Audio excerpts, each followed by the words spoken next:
to you, Word of God, Lord Jesus Christ.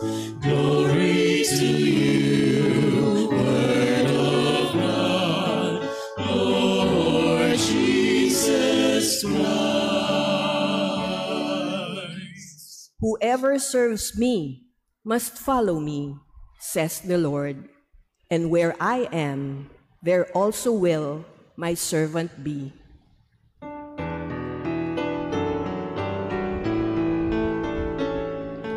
Glory to you, Word of God, Lord Jesus Christ. Glory to you, Word of God, Lord Jesus Christ.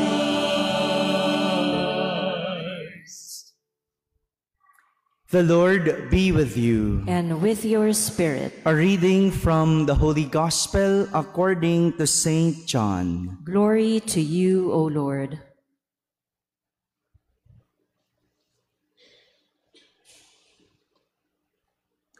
Some Greeks who had come to worship at the Passover feast came to Philip, who was from Bethsaida in Galilee, and asked him, "Sir, we would like to see Jesus." Philip went and told Andrew.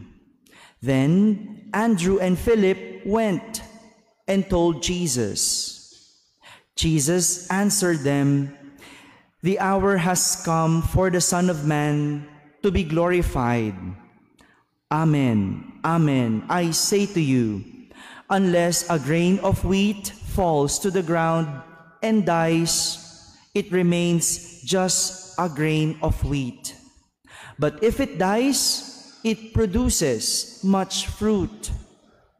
Whoever loves his life will lose it. When whoever hates his life in this world will preserve it for eternal life. Whoever serves me must also follow me, and where I am, there also will my servant be. The Father will honor whoever serves me. I am troubled now, yet what should I say?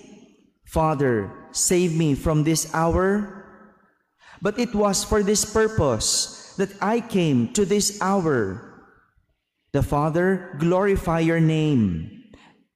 Then a voice came from heaven, "I have glorified it and will glorify it again." The crowd there heard it and said it was thunder. But others said, "An angel has spoken to him." Jesus answered and said, "This voice did not come for my sake, but for yours. Now is the time of judgment on this world.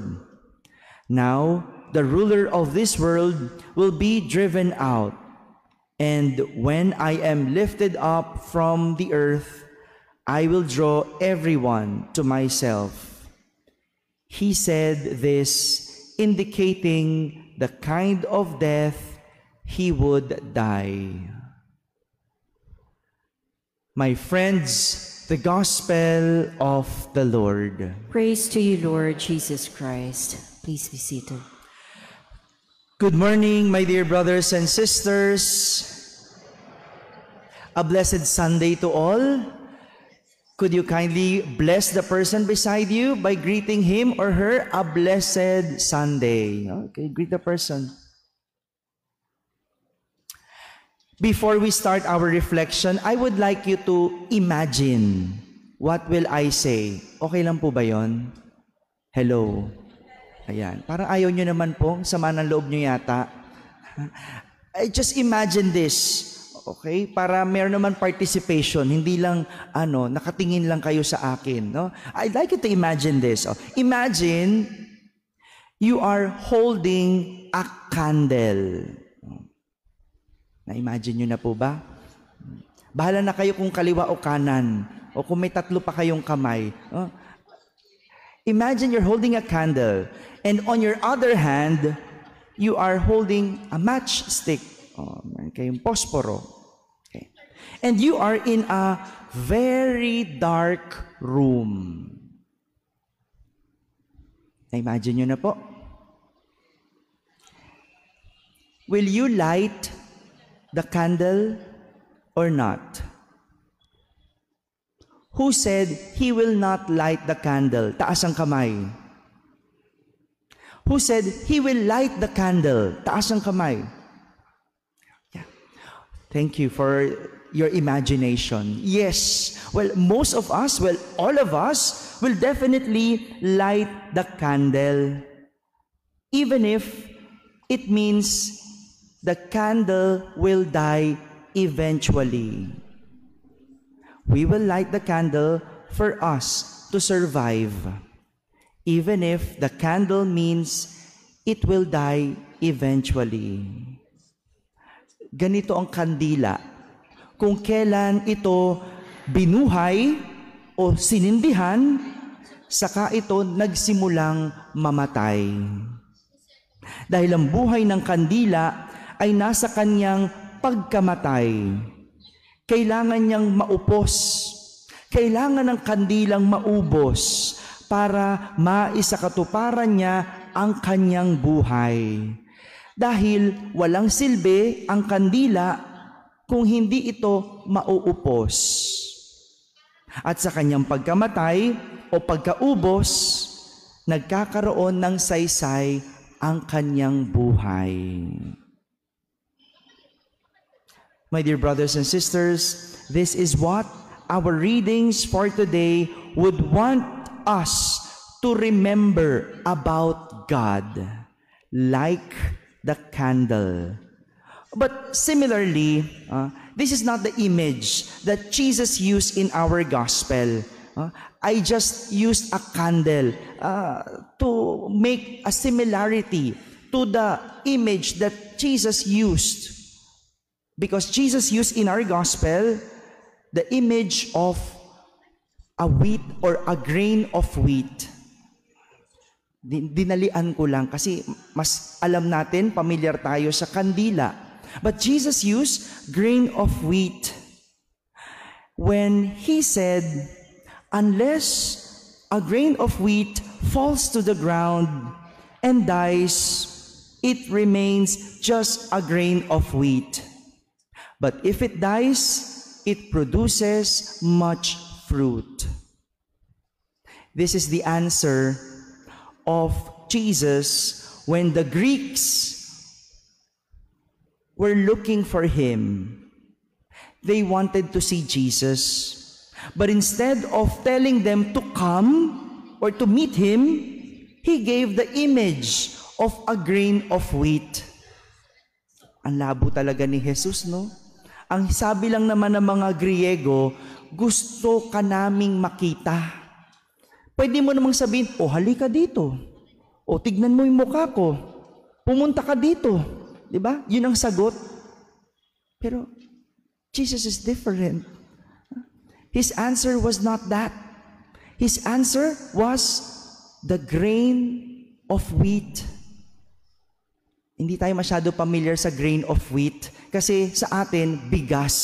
Diba? Hindi tayo masyado familiar sa trigo. Tayo kasi palay. No, but for them, they're familiar with that. That is why he used the image of the grain of wheat. Minsan, madalas, ang hirap talaga unawain ng Diyos. Ang hirap unawain ni Jesus. Kailangan mo talagang intindihin bago mo siya maunawaan. So let's try to understand. Why did Jesus answer the grain of wheat? Ang trigo, para makapamunga, kailangan mamatay. Just like the image of a candle. Pag hindi ito mamamatay, hindi ito makakapamunga. Walang saysay ang kanyang buhay kung walang bunga. Kaya kailangan niya mamatay. Di ba ang hirap intindihin? That's why use the candle. Parang gano'n na lang. Kailangan mong sindihan. bubuhayin pero mamamatay. And that is what Jesus would want to tell those people who are looking for Him. Hindi mukha o pisikal na anyo ni Jesus ang kanyang nais ipakita, kundi ang kahulugan ng kanyang buhay na makikita at maaalala sa kanyang sakripisyo at pagbibigay ng sarili niyang buhay. That's what Jesus would want them to remember. Not His face, but His life. Alam ni Jesus na hindi na siya magtatagal. We know the story. Alam ni Jesus na malapit na ang kanyang oras. Kaya nga ang nais niyang makita ng mga tao at nais niyang maalala ay yung kahulugan ng kanyang buhay. Para kapag wala na siya, ang maaalala ng tao ay ang dahilan ng kanyang buhay. Kasi kapag mukha ni Jesus, ang nais lang nilang makita, pagtagal, malilimutan nila ito. If you notice, we have covered the images. Di ba po? Well, for the meantime, we don't have an image of God. Nakatakip. But of course, this is just for the celebration of the Holy Week. But imagine buong buhay mo walang imahe ng Diyos. But what you will only remember about God is His goodness, His sacrifice, yung pagbibigay niya ng buhay, yung pagkamatay niya, alang-alang sa atin. That is what Jesus would want us to remember and know about Him. Not His face, but His life, His sacrifices, His love, His death. To see Jesus is not only to look at Him, but to enter totally into His way of thinking and to understand why He had to suffer, die, and rise again. You know, I remember a friend whom I have not seen for a long time. Meron ba kayong ganon? Yung kaibigan nyo pero hindi na kayo nagkita. I have this friend and I do not know how does he look like now. Hindi ko na alam kung tumaba ba siya o wala ng buhok.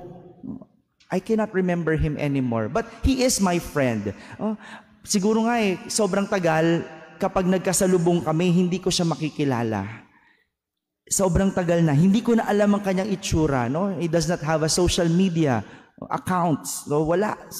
But every time that I would see my best friend in the seminary, nakikita ko sa kanya yung kaibigan ko.